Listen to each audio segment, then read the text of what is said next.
Well, this is just a real topsy-turvy year. So any day they've been predicting rain, 60, 70, 80, 90% chance, we don't get a drop. Then they don't predict it and we get a dash. Like, look at this. So of course, I mean, it's not really that measurable, but you know, it did rain. And until the wind picked up, the deck was wet, everything was wet and dripping. I bet you even this bad boy would have a little bit in her. Let's just have a look.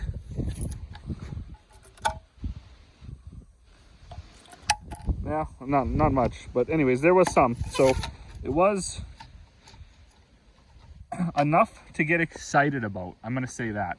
And it does look like to the north there could be another few storm showers roll through, storm clouds, whatever you want to call them. So we're just gonna have to bank on that. Now, I was out yesterday. Actually, when I dumped that out, look at the drop spot right down to there. So there was that much in there. So I was out yesterday. I hooked the disc up and I went down. I dished the one wet spot that's down by the lake there, and then the one across the trees over on that other quarter. And I was surprised. Like, the tires were getting wet. So the wet spots, they're still wet. I don't understand how, but they are. So that kind of is a little bit relieving, because if they're still wet, obviously there's some moisture. So you can't really see, but I mean, I guess there was no mud on those tires from spring. That all just happened yesterday when I was out. So that's exciting. Things are slow though. I mean, there's not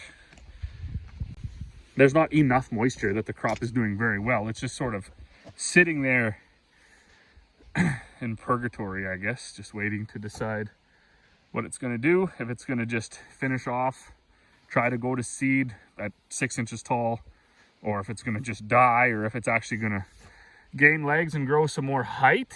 We'll see. That's all to be determined. But when I was down working up that wet spot, it worked up really nice in a couple of spots that weren't so sod bound. So we need a bunch of dirt around our house from when we built it, right? It's going to settle around the basement and stuff. So we need to go get a bunch of dirt, and that's where we're going to go get it. We don't want to just fill that up with clay because then nothing will grow there, and we don't want to fill it up with anything else. So we're just going to use our dirt, which is mostly clay anyways, but it's just a darker clay out in the field, I guess. So I need to find a battery, and we're going to grab Old Red if he starts and go down and get a truckload of dirt. All right, well, we're up here now with Old Red, and looks like somebody was building a little nest out of some chicken feathers. Got a new battery in the old girl. My dad used to haul grain with this and everything, like right to town. Crazy, crazy, crazy. So it's got a really good hoist on it. We did the engine, I don't know, 5 years ago. Pulled it out and redid it, and then we kind of painted it a little bit, but where it was parked, the birds did their business all over it, and that's actually quite corrosive if you don't get it off right away. So meh, here we are. But it had new skins on it at one point. I know we've been robbing them over time because they fit on the other tandem. It's got I think it come out of southern Alberta, was for hauling beets. So this side folds right down, and it's actually a gravel box, grain box, and then the side folds down. So gas, I don't know, could be like 20 years old, 30 years old in there. We'll see if she starts. Well, you can't get much more frustrating than that. I'm just totally exhausted with what quality of garbage you're getting out of town. Brand new battery, stone dead. Stone dead. It's never been anything. We bought it, we were going to put it in the air drill for the battery on the cart, and then it didn't fit. So I said, well, we'll just leave it. We'll put it in something else. It is a deep cycle battery, but we were going to use it to go fishing too. But I mean, why is it not charged? This is just totally unbelievable. It's really difficult to get inspired to do anything when every single thing you know is going to be a headache. Like, we don't get any free ones anymore. You work for every inch, and it's wow, it's not as fun as it sounds.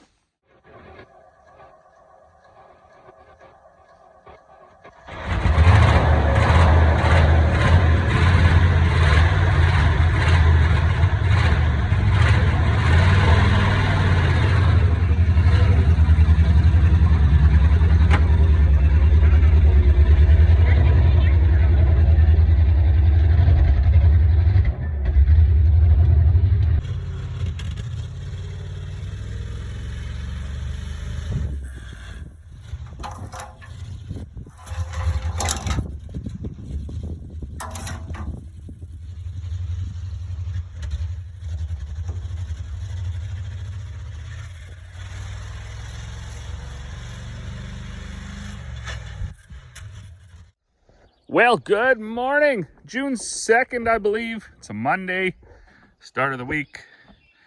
Check it out. Still some water on the deck. There's water on this table. No measurable amount in here. However, you can see that there's water in there, so that's a win. We got, I don't know what to call it, a tenth or two yesterday of rain. Not enough for really anything, but better than a kick in the face, so that's a win. They did throw a bunch more rain back in the forecast. Of course, that's always about 7 days out. So we just have to sit here and wait patiently. Yesterday we did fire up Old Red. We went down by the lake into that, there's a wet spot that we rarely seed. I was down there the other day with the disc. I disced it up. And then there was a part of it that looked really, really nice. So we just grabbed a bunch of that dirt and then we started doing some long overdue landscaping here in front of the house. Corey originally wanted to put garden beds there, flower beds or whatever, but these dogs keep rooting that up and laying there anyways, so we're just gonna put the whole front to grass.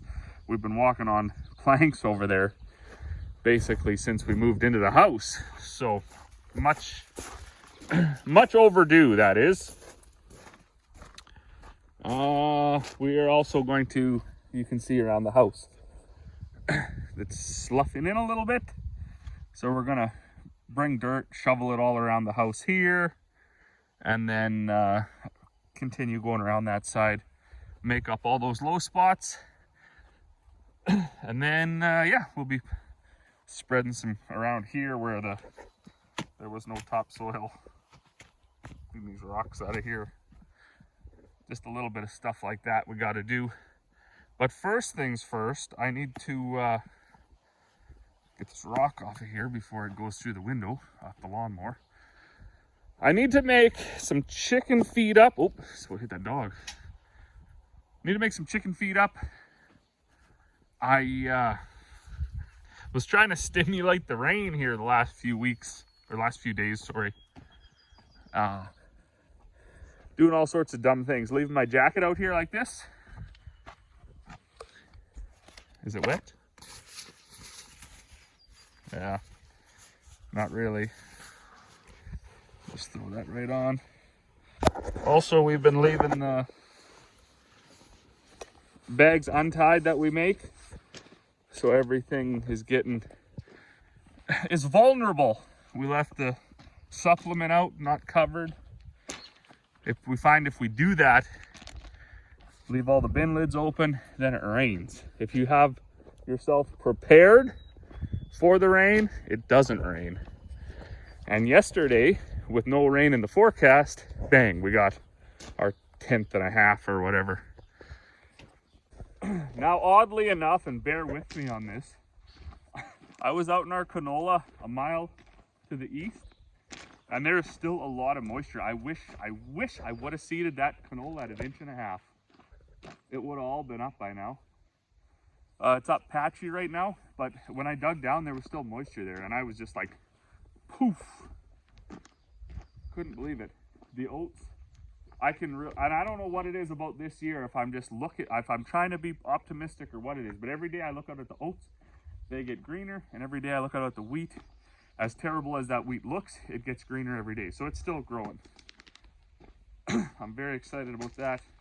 Hopefully this rain that we got over yesterday and the cool weather sort of carries it on, so it can wait for the big soaker that has to come at some point. We also got Old Red fired up yesterday. So I think it was like 5 years ago, Dad and I did the engine in this. Pulled it out, new rings and everything like that. So I was just gonna check quick this morning if it starts. And I think it needs a little bit of a tune-up yet.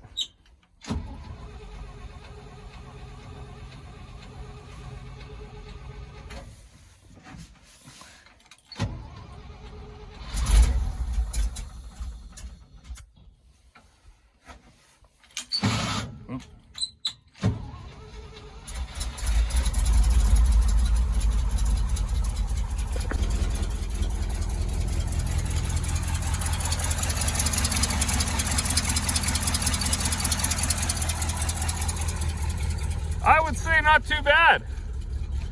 So I had a flat tire. Oh, she stalled out on me. I had a flat tire, so that's got to get aired up. And then I had to, because this is really a Swiss Army knife of a truck, this whole entire side, if you unlatch it right here, the whole side is on a hinge. It'll flip down. I think they used to unload their sugar beets that way.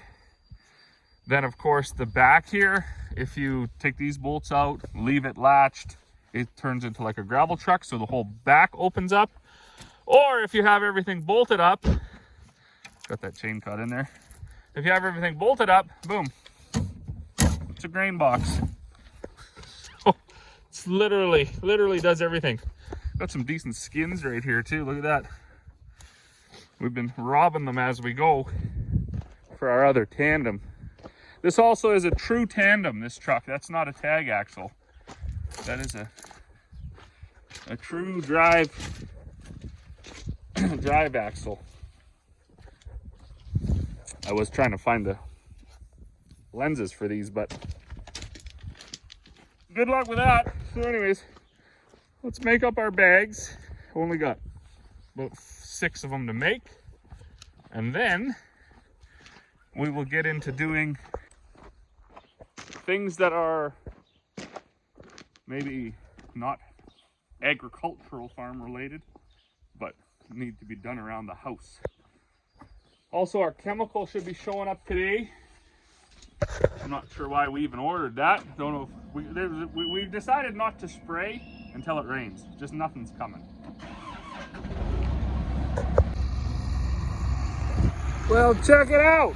We got the old bucket back on the 4440. Seems how we got enough pallet forks on everything else. I guess we don't need those crappy forks on here. So she's getting to work out loading dirt. This is some of the nicest dirt that we have on our farm, and it's just, the reality is we never get to farm it because it's usually all wet. So this used to be all willows not even like 5 years ago, but they were down here and they cut all the willows out. Then they worked it up and actually seeded it to barley last year. It was quite sod bound. We didn't come back till way later. Actually, Buddy come down and with me, and he combined this by himself. So not too bad for 6 years old. But I told him he could have the revenue off of this, like 2-3 acres, whatever it is. But as you can see, the area in there is still quite sod bound. I was actually going to come down yesterday and seed this to peas, because that's peas right there and that's wheat right there. Let's see how terrible that's coming up. Anyways, it is what it is. But I know Corey wanted some decent dirt around her house and then for her flower beds and stuff, because we just don't have any good dirt, you know. From here, you can see how it gets quite nice to the lake. That's all really nice in there, and this is just the lowest spot. But then you get up on the ridge over there, and I mean, forget about it. You're just into white clay junk. Unreal. I still think I might throw my water tank in here if it fits. So we did put a winch on there a few years ago just to help get the side door up, because the hinge was quite seized up. Dad used to flip this down just by himself, no problem, but of course it sat for years. He was saying when he used to get fertilizer in the 80-pound bags or 100-pound bags, they really liked it because you could drive along the loading dock and lay the whole side door down and wheel those bags right into the back here. Of course, that's basically before my time. But I do remember there used to be a V-shaped plywood in here, so we'd have grain on the one side, fertilizer on the other, 2 drill fills coming out of this box. And yeah, Dad would use that to fill the drill all season. Kind of crazy how we go from, you know, hauling 2 products in one old tandem to now we haul fertilizer out with our Super Bee and grain out with our tandem. Just a sign of the times, I suppose, the way things are going. I know the few farmers I've been talking to the last couple of days, everybody's got a lot of doom and gloom. Nobody's really excited about this crazy drought that we're in. The wind is relentless. It blows every single day. The rain never comes. We're just thankful now that it's a little bit overcast, so it's not drying up right away.